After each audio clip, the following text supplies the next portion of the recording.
Shabbat Shalom, queridos amigos.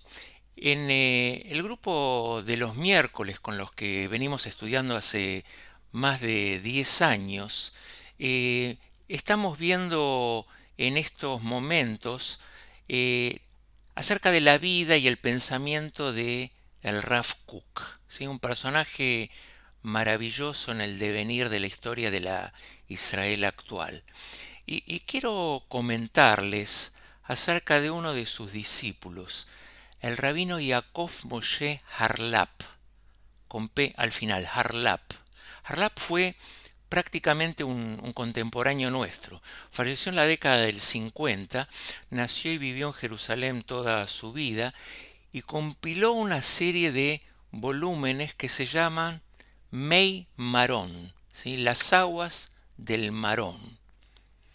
Y en uno de sus párrafos, el rabino Harlap, yo diría casi como un sociólogo, de una manera sutil, distingue entre dos vocablos que generalmente se tornan sinónimos. Uno es Kahal o Kehal, del cual proviene Kehilá, y el otro es Eidá, Eidá. Y lo describe muy bien Harlap. Kehal es asamblea o ensamblaje y Eidá es comunidad. Y escuchen qué ingenioso. Un Keal, ¿sí? Una asamblea consiste en las muchas individualidades que se reúnen, personas aisladas y dispares que conforman una multitud. Una edad, una comunidad, en cambio, está guiada por un propósito específico que sirve para articular y connotar a los individuos unidos por su compromiso con la continuidad histórica de generación en generación. Lo repito para que fijemos un poco más el concepto. Un queal es una asamblea, ¿sí? Ordinariamente yo diría una reunión de consorcio. Las individualidades a las que les toca vivir en un mismo edificio, en un mismo vecindario, son personas aisladas y absolutamente dispares, a la que el destino les indica conformar una multitud para de repente sí arreglar un caño, por ejemplo.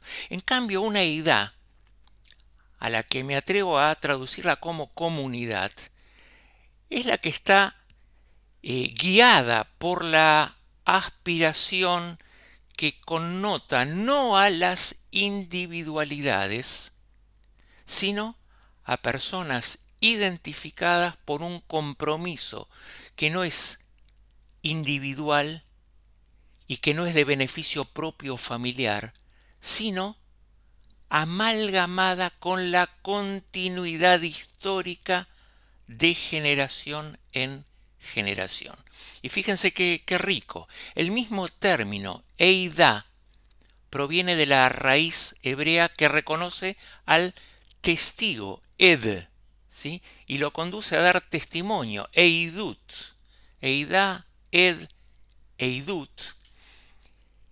Y dar amor y dar testimonio son posiblemente los dos actos más íntegros del ser humano. Y bajo este prisma es como me parece, queridos hombres y mujeres de Parashat Shavua, que podemos releer la Parashá de esta semana del libro del desierto, Bamidbar, Parashat Jucat. Cuenta el libro que inmediatamente después del fallecimiento de Miriam, la hermana de Moshe y Aarón, los pozos del desierto se secan y los israelitas se reúnen como una multitud de dispar, Vaikalú, de Kehal, dice el texto, el primero de los términos, como un consorcio, para quejarse contra Moshe y Aarón. Y como todos recordamos, en respuesta Dios se dirige a Moshe y le dice: toma la vara, y vos y Aarón, Hakel et Haeidá, reúnan Hakel de Keilah et Haeidá a la comunidad. Es decir, transformen a las individualidades en un conjunto, en una comunidad.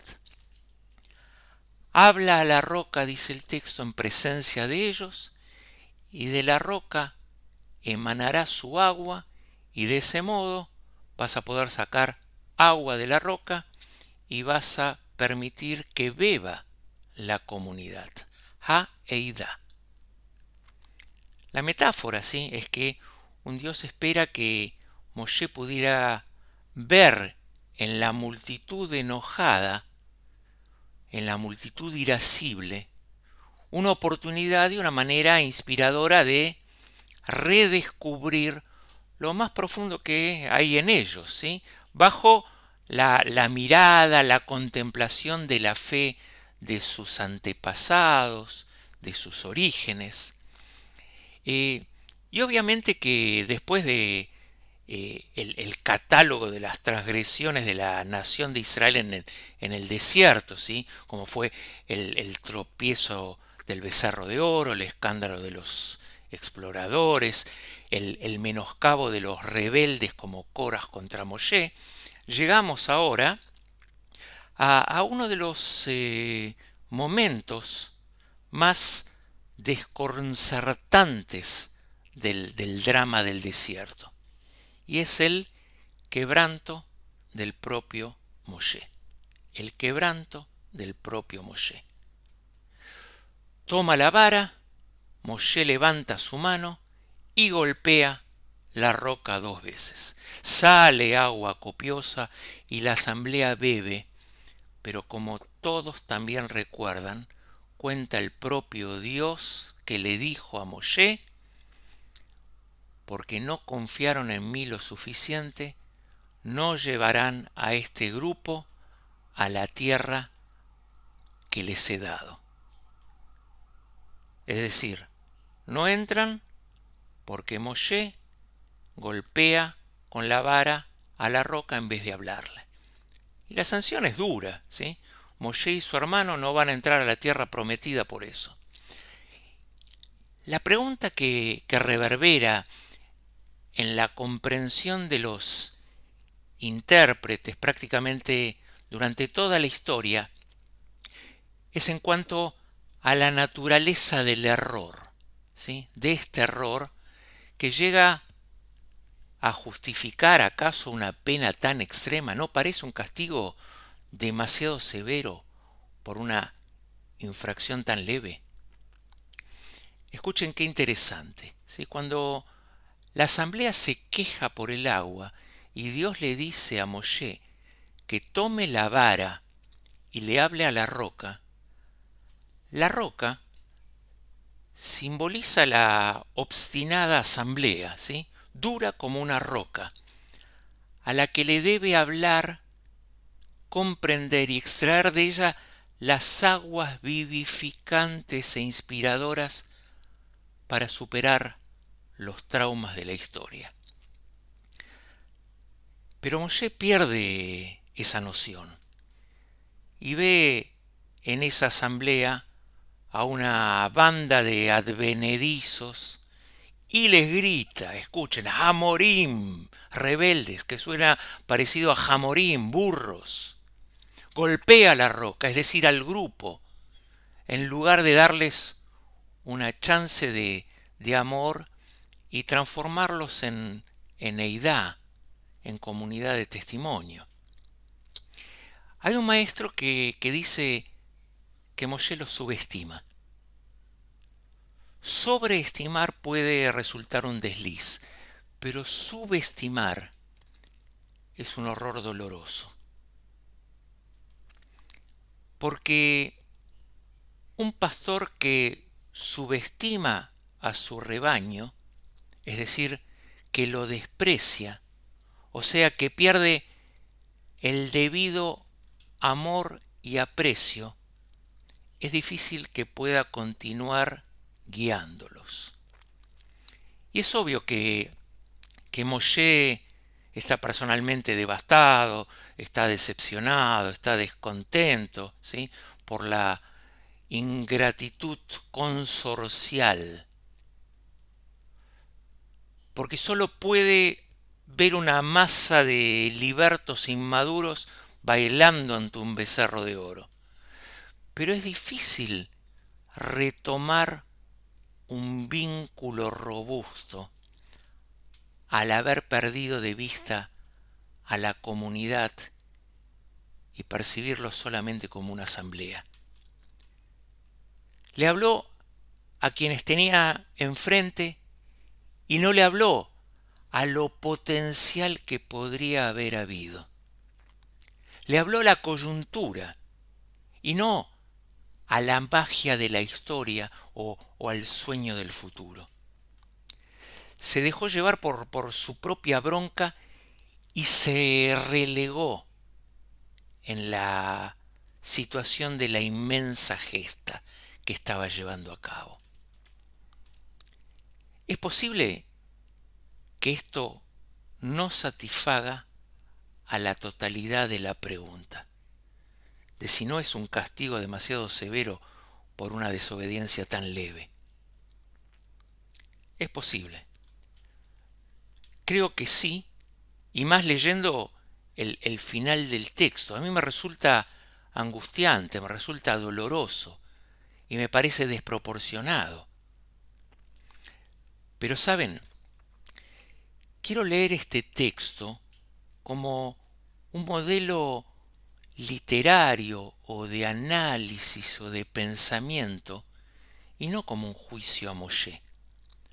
Porque ante la mayor figura emblemática es absolutamente mediocre ponerme a evaluar su reacción.